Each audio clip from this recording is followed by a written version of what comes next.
рековме 11 јуни, празник за велосипедистите и драго ни е што тој одговори веднаш позитивно да присуствува секако во утринска антилма. Тој ни е наш резидент кога стана збор за символиката на велосипедот и како може да ги именуваме секако, нели, можеби институционално, токму благодарение на неговите проекти, меѓутоа вака и медиумски некои работи, конкретно со утринците. Долги години Никола Нешковски е дел од нашето студио, како ние резиденти, тој ние резиденти и во овој период од годината кога се слави и велосипедот. 3 јуни на почеток од овој месец го славиме со тоа што апсолутно мислам дека ти си еден од можеби најголемите, па би рекол, херои борци и кои бараат правда и одговорност од секој аспект кога се случуваат и немили настани, ама мислам дека заедно со тебе можеме да правиме документарни филмови за искуствата кои што ги имаш и ги нижеш пред се, затоа што веќе мислам дека кај тебе предизвик не знам што може да биде поголемо од она што во моментот беше последно патувањето во Анапурна и велат дека особено тоа за мајсторите на велосипедизмот е една од највозбудливите велосипедски патеки. Стотолку вратен од, како велиш, кругот на Анапурна, некој 300 километри возен или повеќе? 370. Некаде прочитав дека е од 200 до 386, веројатно не знам која патека или кој каде како ќе се вклучи, можеби токму на различно, да, зависи кој како ќе фати, кои секции ќе ги возат, кои нема да ги возат, тоа е индивидуално, нели? Ама генерално тоа е кругот, околу 370 километри. Добро ни дојде на денот, а нашиот ден, 3 јуни. Добро најдов, да, на нашиот ден, на празникот. На празникот. Треба со велосипед, така Никола? Еше како? Како и секој ден. Ама и видов дека доста од вашите колеги можеби вие сте дојдени со велосипед. Да речеме дека негде во крајот на март, почетокот на април, веќе се случува тука карамбол од велосипеди и од луѓе со вака со кои што ги користат. Меѓутоа со текот на годините, еве со Цеце сме тука долги години, мислам дека сме висли на велосипедска телевизија. Се гледа.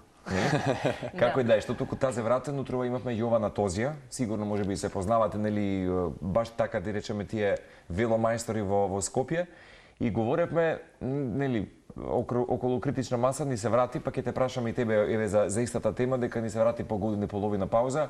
Како ја гледаш критична маса? Си бил на дел од тие можеби наши дефилеа и кога ги блокираме улиците? На дел сум бил. За жал на последнава што и се беше баш повраток, да речеме, на критична маса, не бев бидејќи правев обука за велосипедизам, така да е оправдано ми е некако. Да, инаку да, без критична маса, дури се малце ми е криво што немаше нели одреден период. Ама супер дечките од на точак што се вратија, што се екипираа пак за да ја направат. Нели, бидејќи се реално тоа е некој убав позитивен притисок што се прави врз локални власти и што треба да го има можеби почесто и малце по, како да речем, не агресивно, така мајде поинтензивно. Да искористам друг збор, да. А и агресивно не е лош збор, ама позитивно агресивно. Во позитивна смисла, да, не збориме нели агресија од друг тип. Сепак е тоа еден протест, ама на убав мирен начин, кога се слави пак на движењето на две тркала. Многу теми имаме за кои што сакаме да разговараме, но ќе почнеме ова со Хималаите и со Анапурна, ќе го ставиме можеби за крај како едно твое последно достигнување, бидејќи ти живееш буквално на две тркала, меѓутоа твоите две тркала те однесува многу далеку низ светот. Но ајде да се вратиме тука на тлото или во татковината, кај што многу од работите, за жал, не ни функционираат. Се трудиме, се обидуваме, работите се помрднати на подобро, меѓутоа некако тие чекори одат многу споро. И ти заедно со невладината организација, нели, Еколоджик и со многу други кои што функционирате за слични проблематики, нели, се залагате, правите многу промени, се залагате за многу промени, но какво е Скопје во моментов кога е велосипедската култура во прашање, кога е велосипедската инфраструктура во прашање? Каде ги потенцираме проблемите? Што е она на кое што ќе му дадеме аплауз? Бидејќи имаш тотално легитимно право да говориш на оваа тема. Аплауз на некој од патеките, да, на некој за жал не. Нели се зависи која патека како е направена, дизајнирана, на кое место е позиционирана. Ама јас би почнал со сообраќајна култура генерално, не велосипедска, туку сообраќајна, од аспект на тоа дека не се само велосипедистите оние што нели треба да се однесуваат на одреден начин во сообраќајот. Разумно и рационално. Да, тука нели ги имаме пешаците и моторните возила. Под моторни возила ќе ставаме и мотори, односно нели мотори, мопеди и останати и секако и тротинетите. Би ги ставил во комбинација на цела оваа сообраќајна култура за сите што сме одговорни за едно нормално движење низ градов, а и низ други градови низ Македонија, ама ајде бидејќи живееме тука за Скопје малку. Во моментов, наваму додека доаѓав, имав две ситуации. Ситуации каде што, например, можеше да ме закачи некој, можеше да има ситуација, не нешто фатална, ама можеше да има ситуација. И сега тука треба двете страни да пазат, двете да се под стрес, да речеме, за да се помине пешачки на зелено. Сега што е малце незгодна ситуација. Во моментов мислам дека сообраќајната култура не е на некој завидно ниво. Искрено. Првенствено зборам за моторните возила. После ги ставам велосипедистите. Нема ни стагнација, во регрес сме. Па да, може да се каже во регрес, додека ајде патеките може да е некаков минимален прогрес, да речеме, нешто дека се случува од година за година, иако во последниве години не гледам дека нешто посебно се направи. Мислам дека последните се нешто обоени оние ленти во Дебар мало, што за мене се малце несоодветни, тесни, низ кафичи поминуваат и слично. Така да можеби тоа треба да се ревидира од страна на луѓето што ги направиле и одобриле. Ама да, генерално Скопје е окей за возење велосипед ако имате одлични вештини. За така да ја формулирам работата, бидејќи не гледам дека многу поранливи категории се движат, што мене ми е показател дали градот е безбеден или не. Подранливи ги подразбирам деца. Да. Бидејќи со нив најмногу работам, не гледам многу деца на велосипед. Така. Тоа значи дека родителите не се охрабруваат да ги пуштат заради несигурноста. И сега ги оправдувам оние што ги пуштаат во ризик децата, нели како ќе научи детето, ама од друга страна ги оправдувам оние што си ги чуваат децата. Нормално и што викаат чекај малце сега да порасне, колку и да порасне, кај што најверојатно детето ќе изгуби љубов кон велосипедот. Тоа е тоа, меч со две острици. И најверојатно ќе се откажи, нели ќе дојдат пубертетските години, па ќе дојде 18 години и ќе полага за автомобил. Ќе се полага за автомобил и тука се случува тоа. Тука се случува тоа што се случи. Мислам, не викам дека е лошо. Сите знаеме да возиме автомобил и е потреба во одредени моменти, ама ова е приоритет. Во моментов што да сликите позади видеа. Од многу сегменти има нели бројни придобивки. Мислам дека е соодветно со цета те прашувам, бидејќи тоа е веројатно најлегитимното прашање и ти како човек со својата невладина која што пред се дава заложби, мок, сила, фокусираност за децата и нивната употреба нели на двете тркала и велосипедот. Кој ти е најфрустрирачкиот момент во Скопје? Кога стана збор за велокултурата или пак рековме сообраќајната култура? Во Скопје мене најфрустрирачки ми е движењето на автомобилите на сите страни. Зборам кај што нема патеки, пошто сега патеките нели во изминатите години повеќето се одвоени со столпчиња, што не е некој популарен метод, ама кога мора нешто најверојатно е најдобриот метод во моментот. Столпчиња кои што за жал изгледа како ограда некој, изгледа како затворски момент да речеме. Тоа низ Европа се избегнува. Ама кога немаме нели свест, односно кој што коливе паркираат, мора некако да се реши, така да тоа е донекаде оправдано. Столпчињата кои што ги имаме нешко, затоа што и тие веќе не постојат, затоа што автомобили ги уриваат. Имаше една ситуација, сега ќе ја напоменам, бидејќи таму учеше моето дете во градинка, тоа се одеше. Сега е во училиштето до градинката, се работи градинка Пролет и основно училиште Владо Тасевски, тоа се во Карпош. Пред не знам колку години беше тоа, 3-4 години, 5, општината постави столпчиња метални. Во бекатонот ги прицврстија пред градинката и пред училиштето. Тоа беше потек од, да речем, 30 на метри можеби. Тоа траеше 2-3 дена. После тоа столпчињата беа фрлени од страна на претпоставам родители, фрлени во дворот на градинката и во дворот на училиштето. Металните. И сега јас таа порака ја сваќам, кој сте вие да ми кажувате. Ама па сега децава гледаат. Бидејќи јас пак ќе кажам, јас зборам и од име на децата. Бидејќи со нив сум на дневна основа, зборам деца во основни училишта. И сега ние им праќаме порака дека нели не се битни. Со тоа што ги фрламе столпчињата внатре во самите образовни институции. Така да од тогаш не се поставени нови. Претпоставам дека нели и општината сама си се повлекла бидејќи ќе има конфликт и тука застана цела ситуација. Сега јас правам некои индивидуални обиди да видиме дали тоа ќе успее да се постават нови некои препреки. Добро. Бидејќи тоа е хаос таму. Мислам не само таму, него општо збориме низ градот, кај што има основни училишта, особено кај што има градинки и училишта. Да, тоа е културата што треба првенствено да се промени, и во моментов работиме на еден интересен проект училишни улици се вика. Фактички тоа е во околу училишните зони да се намали присуството на моторизиран транспорт. Она што го зборевме претходно, например во роден временски период да биде затворен. Во роден временски период да се затвори, каде што вие како родител доколку толку сакате да го однесете детето пред влез, нема да можете, туку ќе може да го однесете на 200, 300, 400 метри околу училиштето. Може би нема да биде директен ултиматум, ама ќе биде можеби поттикнување за промена Па еве, јас бидејќи сме на телевизија, јас би пуштил еден апел, бидејќи нели сега им се ближат избори на луѓево. Да си ми жив и здрав, се ова е тема. Реално јас сум тотално, значи, аполитичен. Не се занимавам со тоа и нема да се занимавам, меѓутоа еве има еден апел дека ова име за нив добро предпоставувам, за да придобијат во иднина што и да сакаат да придобијат, да ги заштитат децата. Збориме на општо на ниво на Скопје. Бидејќи ова затварање на улици во одреден период, тоа не е инфраструктурно ни копање, ни не знам реновирање и така натаму, едноставно имаме така наречена блокада што е во пик сабајле и кога ги земаат после тоа во период од 20 на минути. И да не забораваме, секој пат ќе се понуди и покаже отпорот за промени. Да. Тоа мислам дека сме поучени од искуството, меѓутоа тие промени и отпор ќе доведат побезбедно. Едноставно мислам дека треба да пробаат.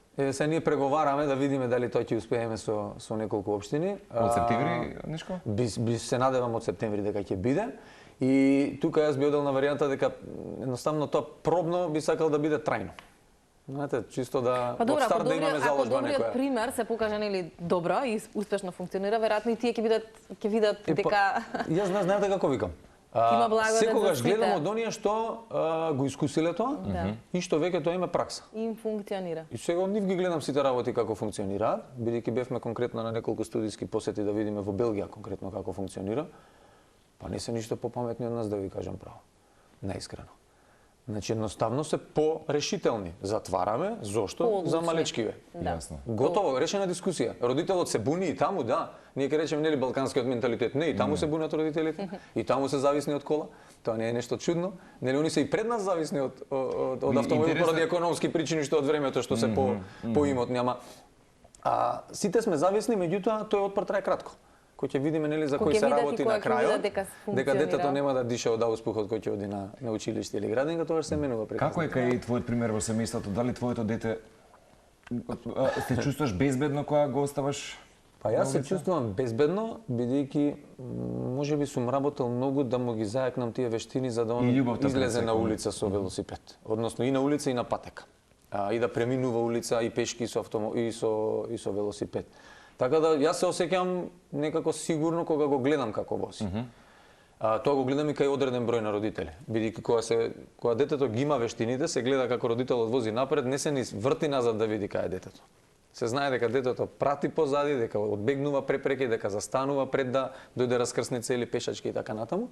Така да тоа се веќе некои утврдени работи. Меѓутоа, еве сега како што одиме по училиштата, со еден куп работилници и работиме со еден куп деца, јас можам да кажам дека добар дел од децата на возраст од помеѓу 8 и 10 години, што е висока возраст, не знаат баш добро да возат велосипед. Ги немаат оние основни вештини. И сега кога ги немаат основни вештини, нормално родителот како би го пуштил да излезе на улица? Нели, тоа е сега мал хендикеп е тука сега. Па да. Реално треба да се работи малку повеќе на тоа. Никола, вие работите на многу полиња и во многу градови, еве искуството го носите и од други европски земји кои што безпрекорно можеби функционираат на тоа поле. Последниот пат кога бевме тука најавивме еден проект со Автомотосојузот на Македонија и за кој што веќе можеме да кажеме дека успешно е потпишан можеби меморандум за соработка. Ајде малку повеќе за тоа што се случува, што Автомотосојузот на Македонија може да придонесе за велосипедистите во нашата земја. Да, тоа прво малце терминологијата да ја сменам, не е проект, туку е нивна годишна поддршка кон велоучилиште.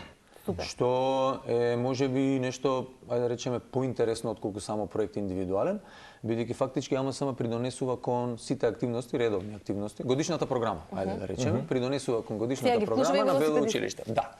Сега мене посебно ме радува тоа што кога контактиравме со АМСМ, буквално со отворени раце изразија поддршка за ранлививе категории, пешаци и велосипедисти. Поготово збориме за најмалите. Така да, нели, сите ги препознаваат АМСМ по автомобилите, Јасно. Меѓутоа, еве јас ги препознавам веќе по друго. Бидејќи се вклучени во поддршка на нашите активности, во едукација за велосипедизам и безбедност во сообраќај на редовно ниво. Тоа се случи, мислам, некаде почетокот на оваа година, официјално започнавме соработка.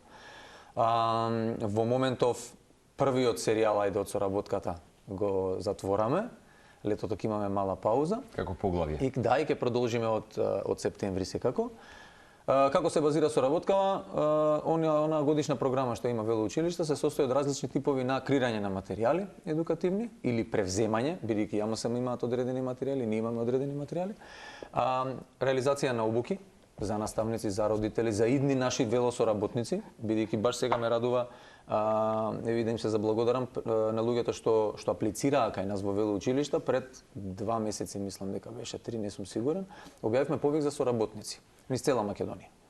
Каде што се пријавија стотици луѓе, што би се комерцијални соработници, збориме комерцијални соработници кои што од септември, тоест од негде средина на лето ние ќе објавиме повици за обука да присуствуваат кај нас на одредени обуки за различни типови на модули. И понатаму ќе бидат дел од нашата база на тренери низ Македонија. Бидејќи имаме прилично добра мрежа на училишта, околу 183 во кои работиме низ цела Македонија. Зарем толку се опфатени? Толку се опфатени. Да, некои се нормално поактивни, некои не се толку активни, меѓутоа да. Да, и сега реално се јавува потреба за да ние имаме обучени едукатори на тема велосипедизам за основни училишта. И кога ги ажурирате податоците сега од февруари месец наваму со Автомотосојузот на Македонија, какви се податоците? Ако имавте ли некоја можеби физибилити студија која што ви даде можеби податок? Вака сега, во поглед на податоците што сме опфатиле, а од таму ќе почнам, во моментов имаме опфатеност на околу 800 деца само во овие неколку месеци, да. Зимата нема да ја сметам, бидејќи тоа беа некои теоретски активности. Зачеток на нештото. А сега имавме турнеја, поготово турнејата ни беше во општина Карпош, Гази Баба и во населба Драчево. Баш и вчера бев последната работилница, таму ја правевме со 30 на дечиња. Со тоа што досега во оваа фаза се опфати 800 деца и можеби околу 40 на 50 на наставници. Тотал зборам, каде што повеќето беа од општина Карпош. Бидејќи општина Карпош се реши оваа година да не поддржи со едукација за велосипедизам за нивните училишта. Што исто ме радува, бидејќи сакаат да ги зајакнат вештините. И како изгледаат работилниците, Никола, чисто да им појасниме за работилниците првенствено изгледаат теоретски кон наставниците. Значи ние мораме прво со наставниците да работиме. Тие се на прв удар. Така. Прво со нив работиме теорија. Теоријата се случува и со физичко присуство, меѓутоа и преку вебинари. Нели, за да немаат ни тие толку време, не може многу да ги малтретираме цело време, ајде се на една работилница на друга работилница. Меѓутоа имаме неколку што се со физичко присуство, неколку што се со онлайн присуство, односно вебинари. Таму презентираме одредени модули од нашите програми што ги имаме. За наставникот да може на едноставен начин да им пренесе на децата дополнителна едукација. Паралелно на тоа, вклучуваме и игри. Тоа ни е еден стандарден дел од работата уште од пред години, каде што во моментов направивме игра, се вика велопатека, баш за безбедност во сообраќај. Таа беше поделена низ сите училишта во општина Карпош. Значи сега 10 училишта на ниво на општината ја имаат оваа игра за да играат целосни оделенија. По четворица, петорица, 4-5 ученици играат една игра и буквално е борд гейм, кај што се движат, бираат тип на транспорт, гледаат колку време им треба, гледаат колку загадуваат и слично. И после практични активности, кај што на терен излегуваме со децата и она што наставникот теоретски им го пренел, ние го утврдуваме во училишниот двор. И тоа е фантастично, да се види како децата функционираат. Го спомена Драчево, вчера сте биле таму, имаш можност со велосипед да отидеш до Драчево? Мислам дека и не е поврзан тој дел, така? Па добро, ама треба да биде, така? Не е поврзан, да, не е поврзан. Дури нешто дискутиравме за Драчево, бидејќи тоа конкретно се работи за Климент Охридски. Училиштето што е на главната улица. Дискутиравме таму да имаме некој тип на нови типови на пешачки премини, бидејќи таму не може да се затвара. Тоа е двонасочна улица, тоа е главна улица и тоа не е ни пракса ни во Европа да се затвара кој е таков тип на улица. Училиштето е баш на неа.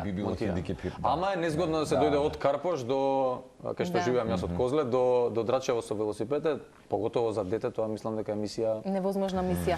Но е апел дека треба да се преземе нешто и да се направи затоа што тоа не треба да биде отсечен дел од градот. Сигурно знаат урбаниве планери што гледаат, има место. Сега треба градот да си најде начин. Само може малку да се ревидираат работите. Пред да те прашаме за Анапурна и кругот во Непал, институционално добивте поддршка за ова со Автомотосојуз за Македонија, вака дали добивте аплауз некаков, не знам, можеби од градските татковци и така натаму, или сака да се вклучат, еве што велиш ти сега, локалните избори се ближат, а не сте мал период, веќе едно убаво 3 месечи сте присутни, нели, со ние сме со години присутни со работилниците, реално. Зависи кој како нели се вклучува, ама реално ние на годишно ниво од 2018 година активно работиме на едукација за велосипедизам за дечиња и безбедност во сообраќај и наставници.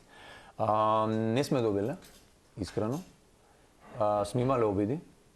Не сме ни стигнале да зборам да преговараме, да речам така, што може, како може и што ние може да понудиме, што градот треба да прифати. Тоа не сме стигнале. Меѓутоа, ќе кажам, уназад години. Наназад ние немаме, не ние само зборам како велоучилиште или екологија, туку ние зборам како граѓани. Не гледам дека нешто посебно имаме придобивки од градот во поглед на велосипедизам. Да, патеките полекано сигурно нели се прават, да речеме, ама нема некоја поддршка. Или субвенциите што се и по општини и така натаму, се тоа супер и мотивацијски, меѓутоа малку се. Еве наотворено кажувам, малку се. Значи треба да се зголемат неколкократно. Не може ние да разговараме за субвенции за 3000-4000 денари по велосипед, кога добар велосипед чини од 30.000 денари нагоре. Поидно на тоа, збориме добар. Ние како град Скопје немаме платформи за рентање на велосипеди, City Bike. Да, тоа е друга тема, да. И тоа е болна тема во градот. И тоа е болна тема што меѓу другото е како треба многу да се работи. Искрено не е сега нели да напаѓаме и слично, меѓутоа треба многу да се работи зашто градов има фантастичен потенцијал. Не може да е подобро место за возење. Ајде зима ќе ја скокнеме и загадувањето поинтензивно и ладно, окей, за некои луѓе им пречи за повеќето. Нема проблем. Меѓутоа пролет, лето и есен треба да има повеќе велосипеди. Во овие 2 недели сега гледаме ние пик на велосипеди. Да, има после тоа паѓа нагло, да. За жал. После тоа паѓа нагло. Никола, твојот апетит за авантури на 2 тркала не застанува тука. Ние сме зборувале и за твоето патување во Чиле, меѓутоа веќе од предизвестен период можеме да кажеме и ти веќе тоа го сподели дека го свртевте кругот заедно со твојот пријател Рус, не знам како му беше името. Илија Деревјов. Ете така. Го свртевте кругот околу Анапурна, се искачивте на Хималаите и на тој начин го доживеавте тој врв на светот, меѓутоа овој пат на 2 тркала. Како беше ве накратко да ги споделиме импресиите од тоа патување и претпоставам дека тука апетитите не стивнуваат, дека ќе се спрема и нешто следно. Стана збор за Анапурна и кругот ти велиш ти околу 370 километри извозени.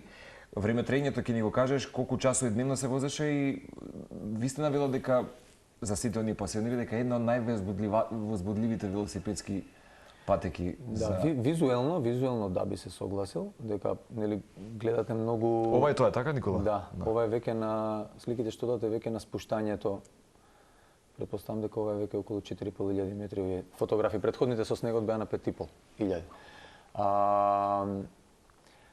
Генерално, визуелно е многу атрактивна тура, бидејќи се гледаат многу врвови блиску околу вас од 7-8.000 метри, што е многу атрактивно. Во поглед на физички и психички момент, би рекол една од полесните.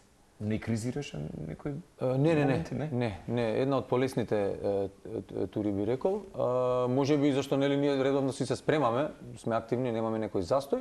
Ама кога ќе споредам нели со другите тури во минатото што сме ги правеле, да. Ама велиш се погоди овој пат? Да, и се погоди, да, и време и да. Макар што гледаме прилично сите временски прилики. Имавме се, да, имавме се. Ама добро, пак зборам, тоа се очекува нели снег. За таа надморска височина. Да. Се траеше, зборам, активно возење 9 денови. Во тие 9 денови 370 километри со околу 13.000 метри висинска разлика. Торонг Ла Пас, така беше највисоката точка? Да, во моментов е Торонг Ла Пас. Да, ова е фотографијата. Ова е највисоката точка на Анапурна. Зборуваме за велосипедската патека, така? Да, и ова е веќе делот за надолу. Прилично интересно, како да кажам, многу едноставно, логистички исто покриено, бидејќи цело време се спие по планинарски домови, така да не мораше како лани да носиме со нас шатори, вреќи, да мкнеме тоа се и да биде дополнително, да. Може да кажем еден вид на одмор. Така да ја го истерав пред време одморот. 370 километри одмор, вели Никола. Така некако испад. Добре. Ама да, фино и едно загревање за, бидејќи сакавме со Рус да ги опипаме малце Хималаите, да видиме на стартна точка да ни биде за други работи што ги планираме во иднина таму. А тоа би биле? Па тоа би биле нешто се размислува и за октомври, а може би нешто ќе се враќаме на нашата, барем или моја лично, од моје име да зборам, многу интересна дестинација Анди. Бидејќи има многу врвови над 6.000 метри што се погодни за точак до некаде. Така да ќе видиме најверојатно околу нова година ќе ќе има нешто и натаму, ќе видим. не Добро е да има се. планови. Дел да се остварат е супер, да. Ако не сме прагматични, ништо Тоа е тоа, да. Дел да од се остварат, животот, ќе бидам задоволен. Јас кажав со Бајлево, ако имаме муабет за велосипеди, јас и Марко не може да престанеме да зборуваме, веќе ја надминавме и време и се. Само пред крај имате велородео во четврток, еден познат настан за дечиња, само кратка најава каде да дојдат. Да, ќе го заборавивме, тоа е многу битна работа. Да, многу убава дружба. Секоја година го правиме, обично го правиме кога во Скопје го правиме во градски парк, меѓутоа оваа година благодарение на општина Гази Баба, кои ни се јавија за да побараат да организираме велородео на нивна територија, да речеме. Има иницијација по некоја од општините, да, има за некои работи. Има за некои работи и тоа ме радува до некаде, ама еве ќе ги притиснеме уште повеќе треба да има, да. Го правиме на нивниот плоштад, на главниот плоштад во Гази Баба во четврток со старт во 5:30. Дока е 8:30, 3 часа ќе има возење велосипед, забава, лего коцки, извиднички игри, малски игри, ликовни цртежи и изложби и така натаму, бидејќи има и Гази Баба некој надпревар баш за дечињата, а и ние имаме наши надпревари, така да ќе комбинираме детски цртежи и ќе има еден куп активности за деца и за родители. Мислам дека кој да дојде нема да зажали. Велородео. Велородео, да. 17 часот и 30 минути на плоштадот во Автокоманда овој четврток.